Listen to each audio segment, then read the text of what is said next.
السلام عليكم ورحمة الله وبركاته.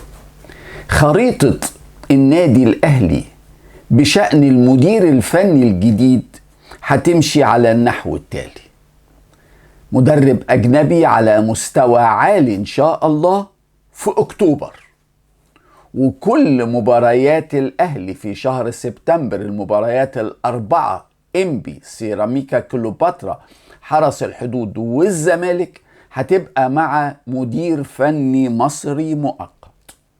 نقطة ومن أول السطر. اللي عايز يهبد أسماء المدربين اللي ماليين الدنيا يهبد. اللي عايز يجيب جوارديولا، كلوب، فليك، الكلام ببلاش. النظام في النادي الأهلي ماشي، اللاعبون فيه أجازة لمدة 3 أيام، لأن 21 من لاعبي النادي الأهلي مش موجودين في التدريب. 7 مع منتخب مصر الأول مع حسام حسن، و4 في منتخب مصر الثاني مع حلمي طولان، و3 مع منتخبات بلادهم خارج مصر، و3 مع منتخب مصر للشباب مع أسامة نبيه، و1 مع منتخب مصر للناشئين مع أحمد الكاس، و3 تحت العلاج ياسين مرعي وياسر إبراهيم ومحمد شكري. 21 لاعب بالتمام والكمال خارج قائمة الأهلي خلال الأيام 10 الأولى من شهر سبتمبر. التدريب هيبدأ مع العدد المتاح من اللاعبين، أقل من 10 لاعبين، تحت قيادة عماد النحاس. عماد النحاس هيشغل معاه اللي يشوفهم من مدربي الأهلي في الشباب والناشئين. بعد كده مجلس الإدارة هيعلن خلال الأسبوع المقبل، قبل يوم 10 سبتمبر، هيعلن اسم المدير الفني المؤقت المصري لقيادة الفريق في مباريات شهر سبتمبر. ممكن يكون عماد النحاس وممكن يكون غير عماد النحاس. خلال شهر سبتمبر الأهلي هيدرس كل الملفات اللي قدامه عشان المدير الفني الأجنبي يكون على مستوى عالي جدا إن شاء الله. نتمنى بإذن الله أن المدير الفني اللي جاي يعيش معانا 1 و2 و3 بإذن الله. لازم المدير الفني الجديد اللي هيتعاقد مع النادي الأهلي يشوف مباريات الأهلي أمام إنبي، أمام سيراميكا، أمام الحدود، أمام الزمالك، قبل ما يبدأ العمل إن شاء الله في شهر أكتوبر، عشان يكون على علم بالفريق ولاعبيه ومستوياتهم، وكل شيء بإذن الله يتحط في مكانه الصحيح. مجلس إدارة النادي الأهلي قرر عقد الجمعية العمومية العادية لنادي يوم 19 سبتمبر، يعني ما شاء الله بعد 17 يوم. في هذه الجمعية سيتم إقرار بعض التعديلات على لائحة الأهلي الحالية وفقا للتعديلات اللي أجريت على قانون الرياضة الجديد في مصر. هيتحدد إن شاء الله موعد انتخابات مجلس الإدارة سواء في نوفمبر أو في ديسمبر. لازم يبقى عند الأعضاء 2 شهر كاملين قبل تحديد موعد الجمعية العمومية. اللي حصل في النادي الأهلي امبارح شيء من الحضارة بنفتقده في مصر وبنفتقده في عالمنا الحالي كله. المبادئ والحضارة والرقي والأخلاق العالية والقيم الرفيعة، كل الأمور دي مرتبطة جدا بالنادي الأهلي. مشهد وداع المدير الفني الأسباني خوسيه ريبييرو للنادي الأهلي والزملاء والجمهور، المدير الفني اللي انتهى عمله في الأهلي بقرار إنهاء التعاقد بين الطرفين. المدير الفني ريبييرو ودع كل زملائه، ما بين الجهاز الفني، الجهاز الإداري، الجهاز الطبي، الجهاز الإعلامي، اللاعبين، عمال غرف الملابس، كل واحد كان بيتعامل معاه على مدار ال3 شهور ودعه بمظهر خيالي في الرقي. ما اعتقدش ان المشهد ده موجود في اي مكان في العالم. صورة الغلاف للفيديو اللي حضرتك بتتفرج عليه دلوقتي، اكتر من 50 واحد واقفين حوالين ريبييرو وهو في الوسط، وفي استاد التتش بيتصوروا امبارح صورة تذكارية من اعظم ما يكون. في أندية المدير الفني وهو ماشي بيرفع القضية، وفي مدير فني بيتحبس في النادي، وفي مدير فني بيتطاولوا عليه، وفي مدير فني بيمنعوا العربية توصلوا المطار. شوفوا النادي الأهلي فين والناس التانية فين. كل يوم في مدرب عقده بيتفسخ في أحد أندية العالم، وعمر ما حد بيحصل معاه اللي حصل مع ريبييرو امبارح في النادي الأهلي. الأهلي على قمة عالميا، مش مصريا ولا عربيا ولا إفريقيا، عالميا في الرقي والحضارة. لسه من يومين بس نادي باير ليفركوزن الألماني اللي لسه كسبان الدوري من سنة ونص بس فسخ عقده مع المدير الفني الهولندي فان تاج، ولا اي حاجه، خلاص مع السلامه مع السلامه، خد شنطته ومشي. المشهد الجميل لوداع ريبييرو ما شفناش المشهد الجميل ده على الاطلاق في اي مكان في العالم. الصوره الجماعيه اللي حطيتها على الغلاف النهارده صوره خياليه في الابداع. وللامانه ريبييرو في ال3 شهور اللي اشتغل فيهم في النادي الاهلي ما اخطاش مطلقا في حق النادي ولا حق اي حد ولا اي لاعب. اخفق في عمله، ما حلفوش التوفيق. خلاص، طموحات الاهلي دايما كبيره، اكبر من اي نادي اخر في العالم. جمهور في النادي الاهلي ما بيرضاش غير الفوز في كل المباريات. عشان كده مع الاخفاق وعدم التوفيق كان لازم يرحل، ولكن بطريقه الاهلي الراقيه. كلمات ريبييرو سجلها عندك. قلب الحرف الواحد: ارحل بكل الحب والامتنان. أشكر محمود الخطيب ومجلس إدارة النادي، أشكر الجهاز الفني. كان فخر كبير ليا أن أنا أتعامل مع النادي الأهلي، أن أنا أخد شرف الدفاع عن شعار النادي الأهلي في المباريات الرياضية الرسمية. أتمنى للأهلي كل التوفيق وسأستمر في دعم النادي، وأشكر جمهور الأهلي العظيم وأطالبه بدعم النادي والفريق باستمرار.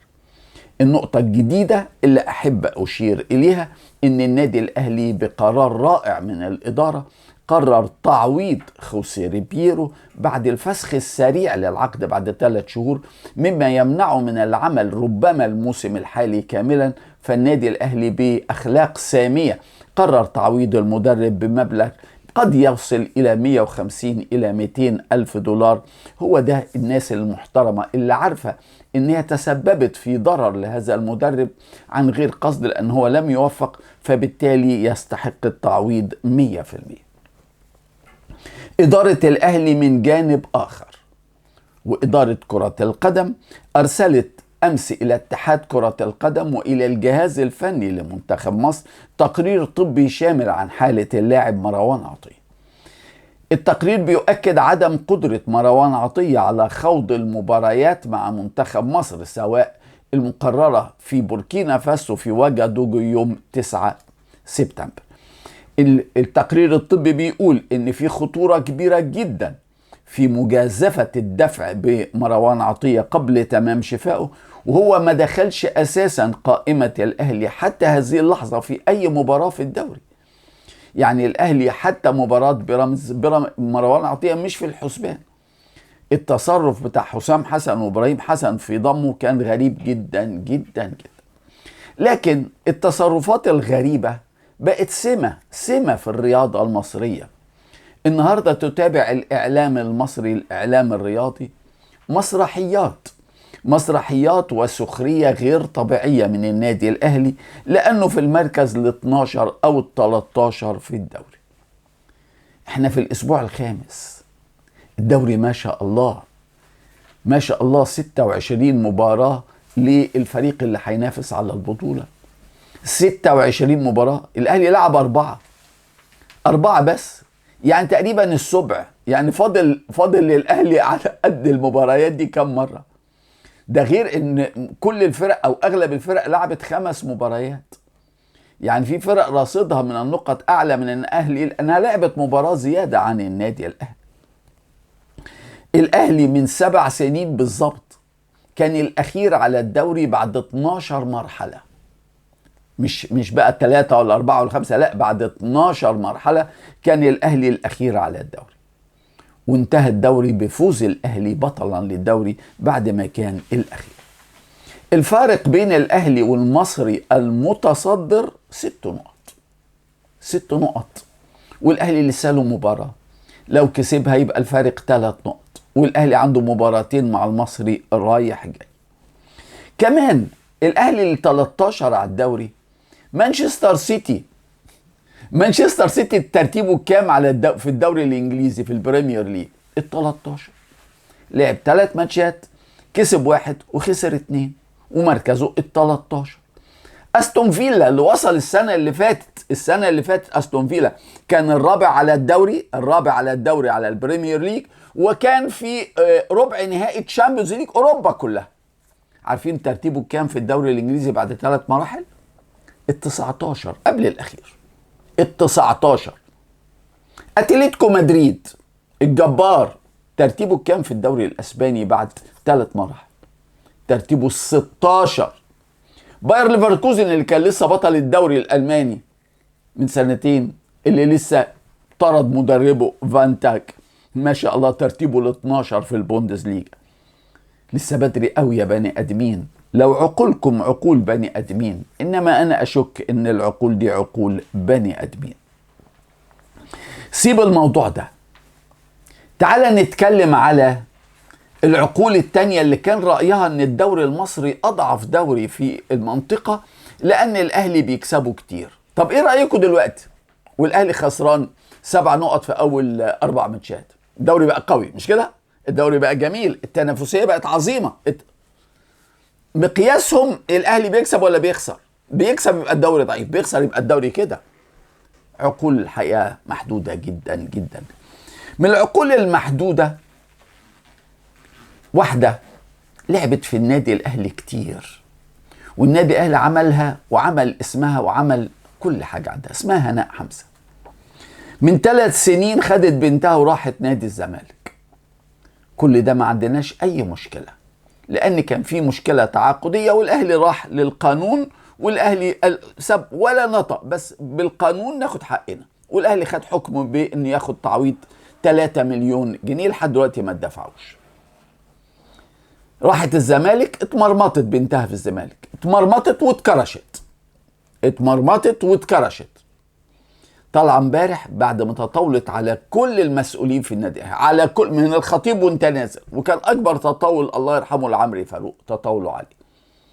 طلع امبارح تقول بعتذر لمجلس اداره النادي الاهلي، كان بينا خلاف واحنا اخوات وانا اهلاويه.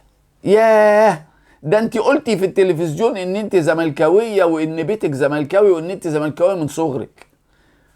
طلعت تكذبي تاني وتقولي.